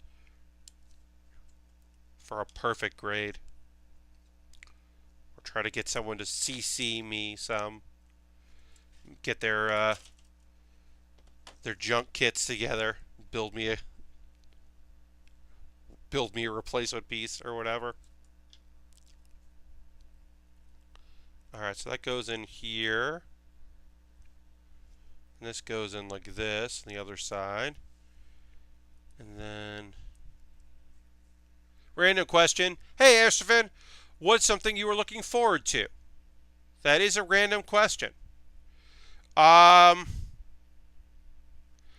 So I am personally in a weird spot. As many of you know, I am currently unemployed, and my severance is about to run out. So I am filled with dread about my future. I try to be positive on the streams and not keep it down. So the days passing are actually terrifying for me right now. So I don't have a lot that I'm really looking forward to because things are weird. Ursufan, it's totally okay. I don't apologize. That's a valid question to ask someone. So the thing I'm actually looking forward to more than anything is like this FlameCon is in August. FlameCon is in August. That'll be fun to go to. PAX West is also in August. That's like 2 weekends later.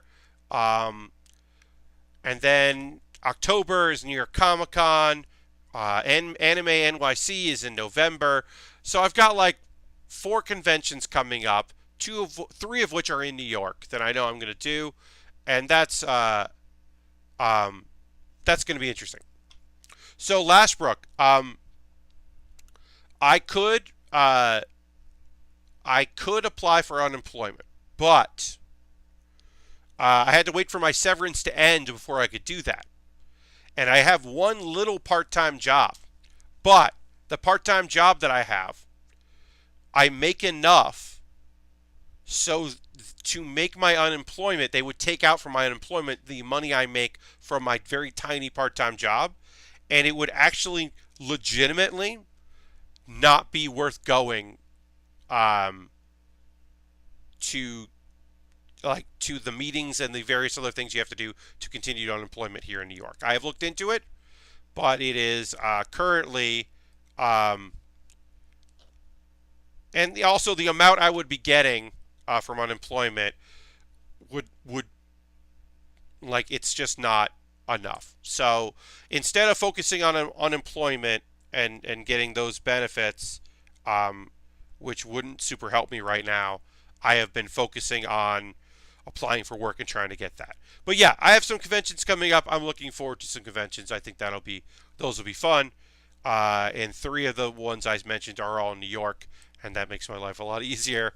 I was thinking about going to Awesome Con this weekend, but that was going to be my Awesome Con, which is in DC, was going to be my reward for getting a new job. And since I did not get that new job, cannot reward myself with a cool place to go. But yeah, I'm certainly I'm trying to stay positive, and certainly on streams, keep my positivity up. I like the little bit of work I'm doing. It's fun.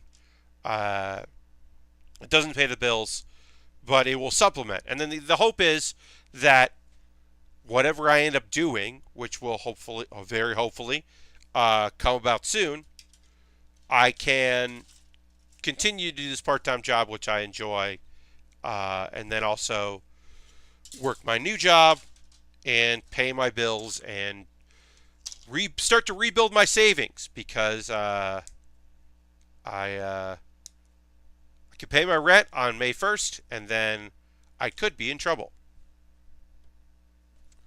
It'll be okay. I'm a survivor. I'm going to make it work. But right now is a weird time. So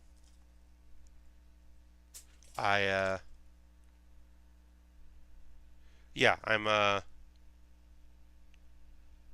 am a little worried about my future. Aristophan just converted from Twitch Prime into a Tier 1 sub, which I appreciate very much. And thank you very much, Aristophan, for making that conversion. And Sazabi just followed, which will show up in a moment. Ultron, throwing the bear cave emote in there. I appreciate that. Coming at the end of the stream. Char approved. Indeed, this is a Char approved kit. Thank you for converting that, Aristophan. I appreciate it very much. And now you have a Twitch Prime coin you can use for other people in the future, which is cool. All right, so I'm going to, once again, try to be very particular about this spring. Yes, and so now we got that follow. Thank you for the follow. Appreciate that. Folks throwing the bear cave emote in there. I appreciate that. Hello, friends. Happy to have you here. Sorry to get all real, but also, you know me, I don't shy away from real stuff that's going on. It's not my way. But yeah, I am hopeful. I got a few things lined up to kind of go in. So he says, what do the various symbols mean? Like before the name. So Some of them, if you highlight your mouse, if you're on a computer, you can see that some of them are just for subscribers. The star means a subscriber. Um, I have the recording symbol, which means I'm the broadcaster. A few people have the diamond, which means that they are VIPs, which doesn't really mean anything except that I'm like, hey, y'all are great. Fan says, I really enjoy your streams. Thanks for all you do. Well, thank you very much. Yeah, so that is generally what they mean. And then Ultron has a symbol because Ultron is donated 420 bits and is a bit leader. So that third symbol there refers to that and the fact that we are calling out in support and thanking Ultron for being a bit leader. First time I ever did the bit thing. Well, I appreciate that very much. Bits and cheers are always appreciated. Especially now that we do payouts are now like 15 days after the end of the month. It just means I will get that stuff a little sooner, which is appreciated. All right, so then we got to do P42. Running out of our plastic pieces here. A little easier than plastic rubber pieces here. But in general, this kit, like, we're going to start working on the waist. We're doing little parts of the waist here. And then we got to do 2 weapons, but there's only 2 weapons to build, as I said. We've got an axe. We've got a gun. Neither should take too long to build. And then we will be ready to fully assemble our kit. It's coming.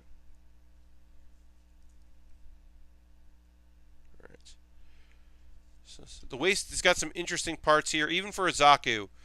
It's part of being a perfect grade. There's some definitely odd pieces. Like I said, having these springs is very weird. But I'm not opposed to it.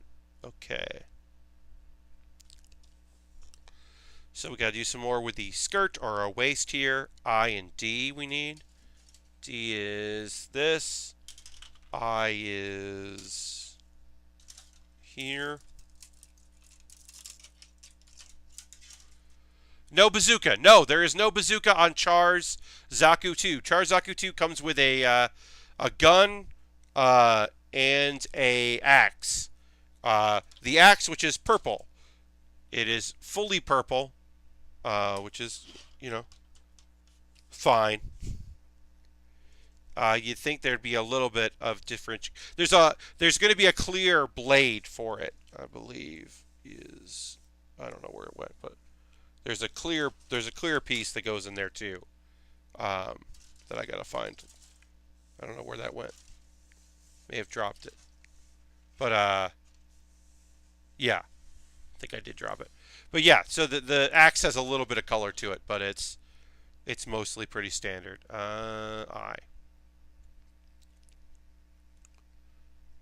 Charzaku, yes.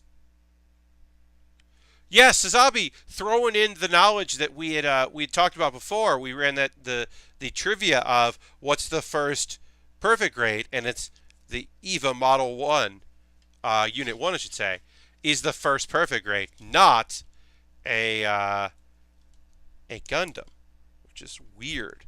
It's a weird fact. But yes, Charzaku is the third perfect grade. This is 1999. Charzaku 2. It is a pretty stellar kit.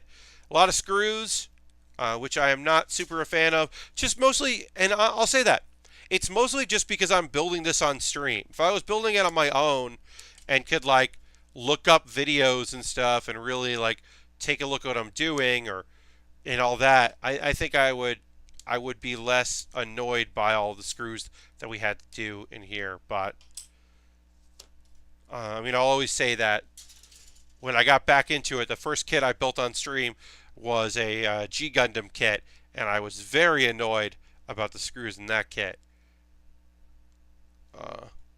Because I was like, what the fuck? What am I doing here? Yeah, so master grades were certainly supposed to be like, look, they call them master grades. One would assume that they thought that was going to be the pinnacle. Because they were like, high grades were like Yeah, cool. And then they're like, yeah, but do you build master grades? And you're like, oh shit. And then it was like, and then sometimes there were no grades, like the Wing Zero no grade from '96, which is the 160 scale that we built on stream, which is a fun kit. But it's a no grade, but it's basically just a 160 high grade. It's a huge high grade, really. Um, but it makes sense that they were like, hey, we made something better than master grade. We have to call it a perfect grade because what the fuck else can we call it? And then, of course, years later, they added the real grade, uh, which is, And then there are the RE100s and the full mechanics line. Uh, and I'm sure there's something else. Oh, the HG, what is it called? I'm forgetting what it's called. Um, Shit, why am I forgetting what it's called? It's probably already in chat. I'm looking it up though. Uh, I forget, but there's the HG something or else. Like there's the other high grades.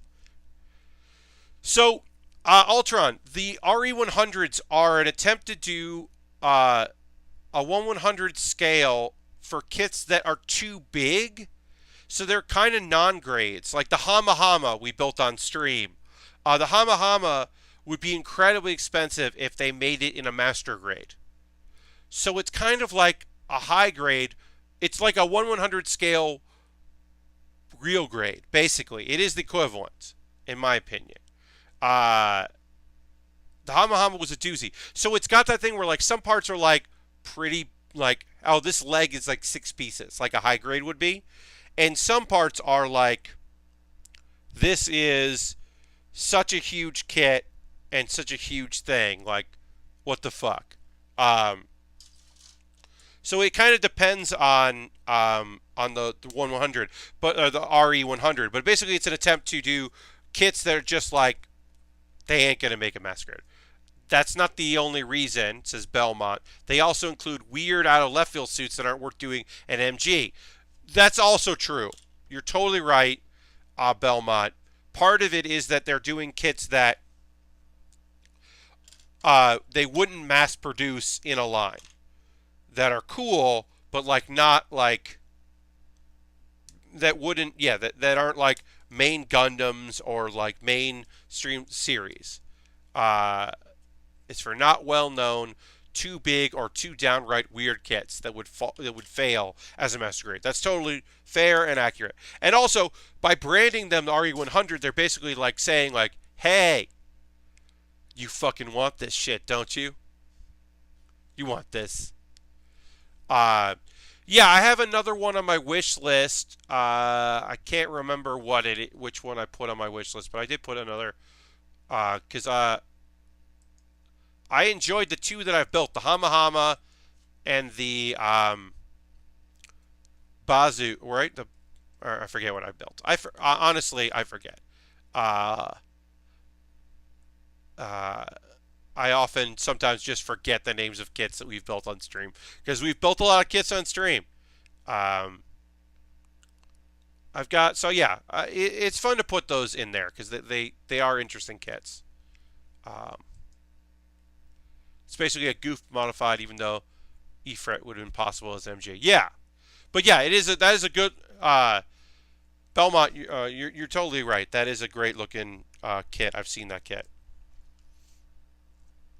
All right, so we are going to attempt to assemble our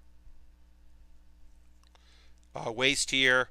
We're taking our time with this because it is an odd alignment of pieces.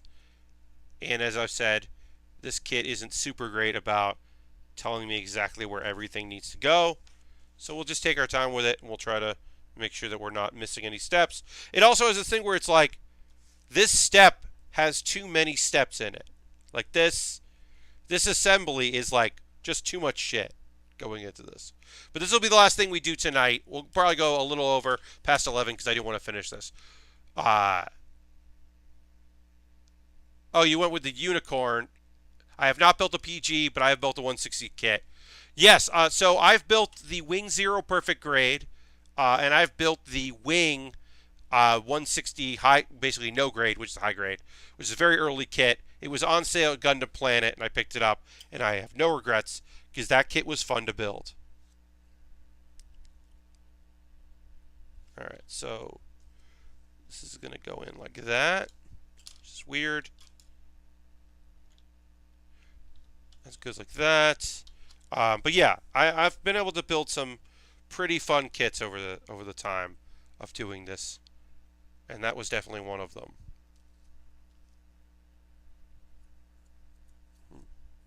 Okay, this goes like this. This is gonna go like that. So the Wing Zero 160 is good. I'm considering it. I mean, it's old. It's like 1995. That kit more than just about anything I've built. So the Wing Zero Perfect Grade is a beautiful kit. The feathers are like the Master Grade, a nightmare, but a good one. But the Wing Zero Perfect Grade I really enjoyed. I've never built the 160 God Gundam. The wing that is the non-grade 160 is basically just building a big high grade. I mean, like the legs are like 6 or 7 pieces. It really feels like it is a high grade that is just large. But I enjoyed building it. I've never built the God Gundam. That would be kind of unreal. But yeah, I mean, the Wing Perfect Grade was one of my favorite builds we've done on stream. Just top to bottom, it was so nice to put together. And just like came together and just ended up being such a lovely kit. All right, so let's make sure. I also need D11. D11 got to come together. 90s in a nutshell. Yes. Indeed.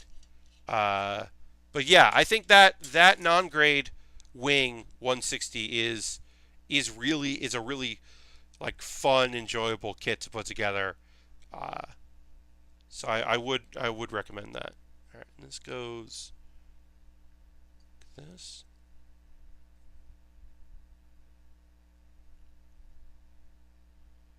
Where's it? Oh, so okay, so it goes. Oh, all right. This is such a weird kit. The description. So like this. So you can't see it, but it's telling me about a piece. The piece that goes here in the description is over here, and then there's an arrow pointing where it should go. And I get it, but I'm having to stare at it, and I shouldn't have to stare at instructions. I should be able to just put it together and not have to worry about it. But it's definitely making me like have to really stare at these instructions. You still have all your figures. I had a house fire years ago and lost a lot of my my action figure stuff. And I replaced some of it, and I have some of it in storage. But I lost a lot of that. Oh, real shame. Some of that stuff was incredible. Okay, so then this has got to go this, and then should be very careful. 1999. Okay, time for a new century. America shall not change. 2000. Just wild beat communication. Indeed, right? Oh, the Blitz Gundam. Yes. All right. I am focused. I am going to finish this. This will be the last thing we do on stream today. So I am going to nail it. All these parts are going to come together nice and easy. And it will not be a frustrating endeavor to finish assembling this waste, which is weird and fine. And just completely snapping, falling apart very easily. Okay, we're doing it again. We got it going. I know the pieces of where they're going to go. This goes like that. This has got to go here like this.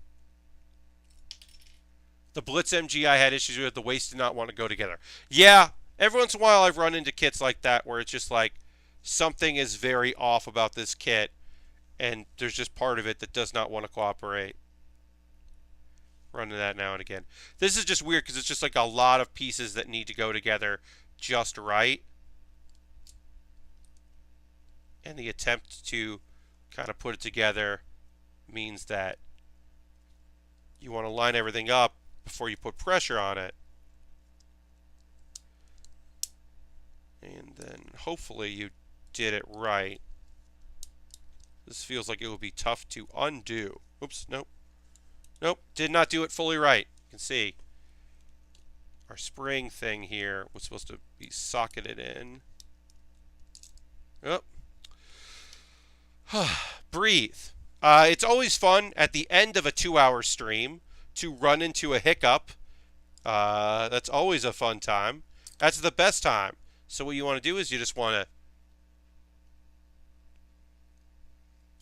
take a moment.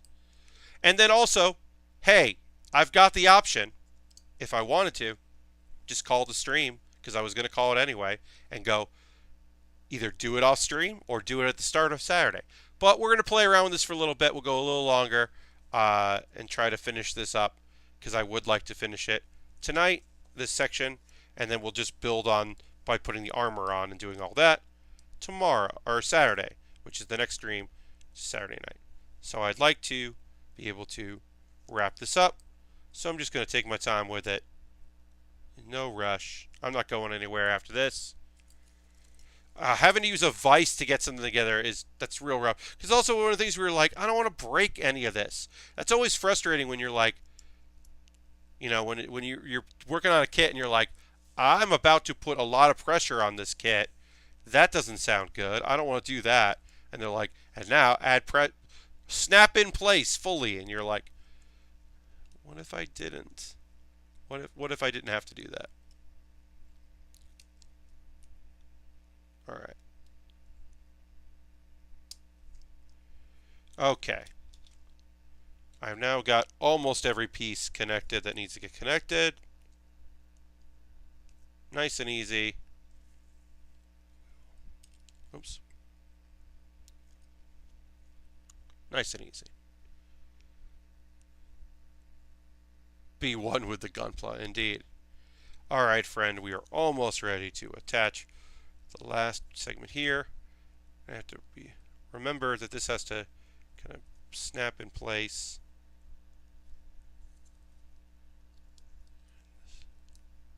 So we'll try to get the back connected, because that is the thing that wants to pop out.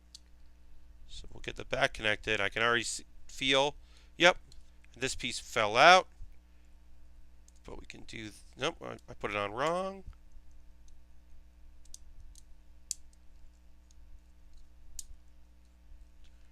Yeah, we did it. Okay. Connected. And then these things are going to go on the front. Or they're going to go, yeah. We just do that now. But I did those wrong. Hooray.